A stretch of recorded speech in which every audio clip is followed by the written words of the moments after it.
মূলত ছাত্রছাত্রীরা আপনাকে পেয়ে কি বাচ্চাগুলো যা ভয়ঙ্কর অভিযোগ করছে আপনি অবাক হবেন। প্রায় 2 থেকে 3 মাস মিড ডে মিল তারা পাচ্ছে না। শুধু তাই নয়, ক্লাস 12-এর একটা ছেলে বললে এখনো পর্যন্ত তাদের অ্যাটেন্ডেন্স শিট তৈরি হয়নি। চলছে স্কুল কীভাবে? এর আগে নাকি একাধিকবার দুর্নীতি করেছে, এইটাও অভিযোগ আছে। শুধু তাই নয়, কয়েকটা ক্লাসের বললো অ্যাটেন্ডেন্স শিট নাকি চুরি হয়ে গেছে। ভাবতে পেরেছেন চুরি কেন দেখানো হচ্ছে? 98,000 টাকা 18 কুইন্টাল চাল নাকি হিসাব পাচ্ছে না। এই ধরনের দুর্নীতি একাধিক কথা বলছে। ল্যাব নাই, পরিকাঠামো খারাপ, টয়লেট খারাপ, এই দুরবস্থা একটা হাই স্কুলের, একটা ঐতিহ্যশালী শিক্ষা প্রতিষ্ঠান। এই নিয়ে এই স্কুলে একাধিকবার বাচ্চারা শিশু আন্দোলনে সামিল হয়েছে, কিন্তু কোনো সুরা হয়নি। আর শেষমেশ আপনাকে তারা রাস্তা আটকে, আমি একটা প্রোগ্রামে যাচ্ছিলাম, রাস্তা আটকে আমাকে জানালো তারা। শুনেছি এর সমাধান হতে হবে। আপনি কি এটা বিধানসভা বা শিক্ষা দপ্তরকে জানাবেন? ইমিডিয়েট জানাবো। আমি বাচ্চাদের হাতে আমার ফোন নাম্বার দিয়ে গেছি, আমি পুরো বিষয়বস্তু, অনেক বাচ্চা তো সবাই বলতে চাইছে, সবটা শোনা সম্ভব নয়, তাই আমি নাম্বার দিয়েছি। টোটাল বিষয়বস্তু আমাকে লিখিত জানাতে বলেছি, পুরো রেকর্ড তুলে তারা জানাবে। এটা নিয়ে স্কুল এডুকেশন দপ্তর তো হবেই হবে, বিধানসভাতে হবে। একটা কথা বলে যাই, এর সমাধান হবে। মিড ডে মিলের চাল পচে ওর মধ্যে পোকা ধরে গেছে।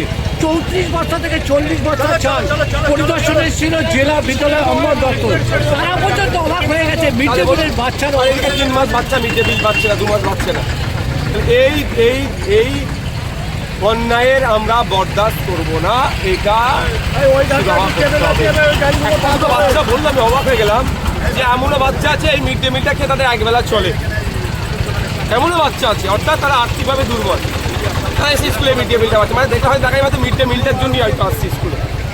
তাহলে এগুলো কি মেনে নেওয়া যাবে? এটা একটা, এই প্রকল্পটা তো শুধু রাজ্যের প্রকল্প নয়, কেন্দ্রীয় প্রকল্পের অন্তর্ভুক্ত। সেটা লুট হচ্ছে, প্রয়োজনে কেন্দ্রীয় শিক্ষামন্ত্রীর কাছে চিঠিটা যাবে, ছাড় হবে না। অন্যায়কে প্রশ্রয় দেওয়া যাবে না। প্রধান শিক্ষকের মাথার উপরে আছে নাকি শাসক দলেরই নেতা, এমনই অভিযোগ করছেন শাসক দলের মধ্যে থেকে। থাকতে পারে, এটা অস্বীকার করার কোনো জায়গা নেই। দুর্নীতি হবে আর সেখানে তৃণমূল কংগ্রেস থাকবে না, এটা হতে পারে না। কিন্তু আমি এখানে রাজনীতির কথা বলবো না।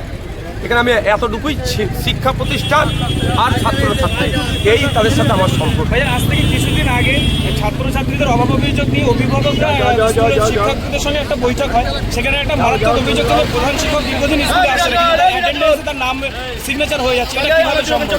ওইরা প্রক্সি দিচ্ছে, প্রক্সি তো করা তো ঠিক না ভাইজান। চরম অন্যায় কাজ করছে, আইন বৈধ কাজ করছে।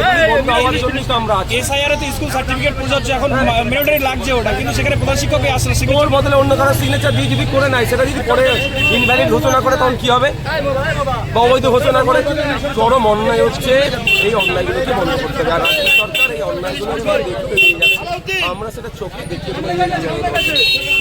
আগামী দিন কি কোনো বড় কোনো একটা সেটা সব খবর, সব ঠিক আছে।